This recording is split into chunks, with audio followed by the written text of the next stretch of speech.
Desmond, and here is my presentation on the Arc de Triomphe.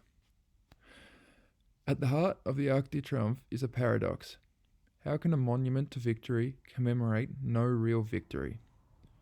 When the Arc was inaugurated in 1836, King Louis Philippe dedicated it to the armies of the Revolution and the Empire. France had been taken to great heights as both empire and monarchy, but neither the Empire nor Revolution ended in actual victory. By definition, a populist revolution cannot be truly successful if its grand military monument is inaugurated by a powerful king.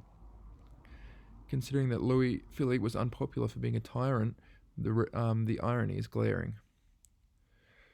Granted, the status of the revolution as a true victory or defeat is at least tenuous. However, the empire can only really be considered a failure. Napoleon had huge power and possibly the world's strongest military, but he was still unequivocally defeated at Waterloo, with victory going to the English.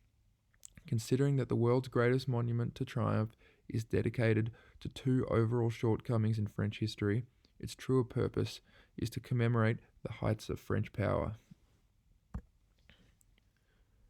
The Arc was commissioned in 1806 by Napoleon after the victory at Austerlitz, at the height of the French Empire.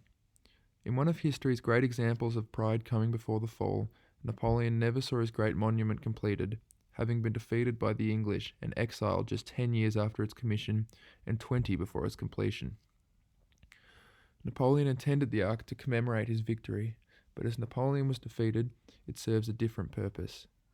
The Arc was a signifier of power. Only the most powerful man in the most powerful country could have something so immense made in his honour. It signalled to people, both foreign and domestic, the capabilities of Napoleon and his new French Empire. The Arc is a perfect example of how art has been used throughout history as a stamp of power, lengthy or otherwise.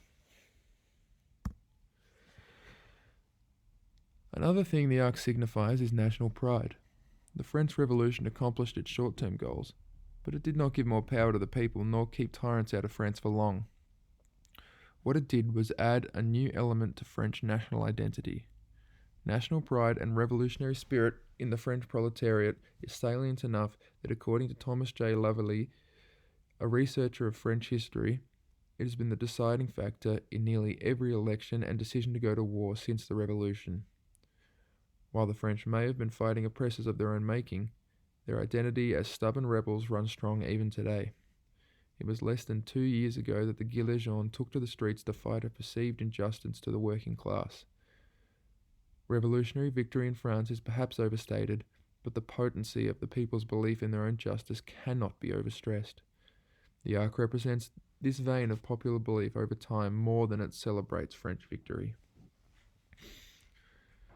Despite its name, the Arc de Triomphe today stands as a marker of national pride.